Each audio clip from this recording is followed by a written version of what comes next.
क्या आपने कभी सोचा है कि प्रकृति में भी रणनीति और चालाकी का इतना अद्भुत खेल चलता है? मिलिए ऑस्ट्रिच से दुनिया का सबसे बड़ा पक्षी, जिसका वजन लगभग 300 पाउंड तक हो सकता है।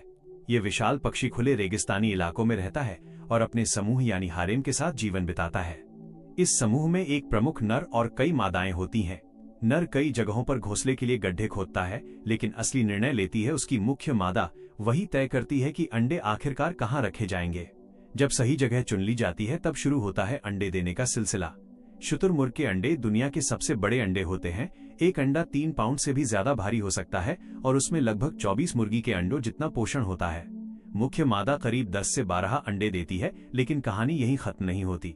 हारेम की बाकी मादाएं भी उसी घोंसले में अपने अंडे रख देती हैं, जिससे घोंसला और भी ज्यादा भर जाता है। अब असली खेल शुरू होता है, सुरक्षा का खेल। इतने सारे अंडे होना जितना फायदेमंद है उतना ही खतरनाक भी, क्योंकि ये अंडे जैकल जैसे शिकारी जानवरों के लिए किसी खजाने से कम नहीं होते। लेकिन मुख्य मादा के पास एक शानदार योजना होती है। वो अपने अंडों को घोंसले के बिल्कुल बीच में रखती है, सबसे सुरक्षित जगह, और बाकी मादाओं के अंडों को किनारे की तरफ सरका देती है। जब शिकारी आसपास मंडराने लगते हैं तो मादा उन्हें अपने घोंसले से दूर ले जाने की कोशिश करती है, कभी भागकर, कभी ध्यान भटकाकर।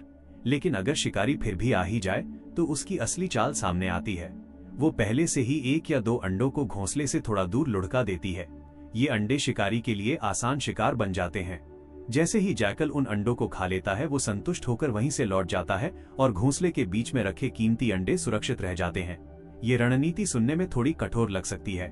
दिलचस्प बात यह है कि अंत में जो भी चूजे बचते हैं उन्हें पूरा समूह मिलकर पालता है।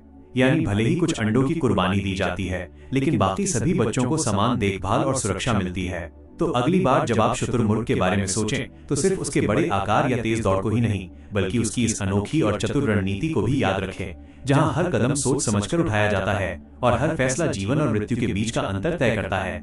यही है प्रकृति की असली बुद्धिमानी और संतुलन।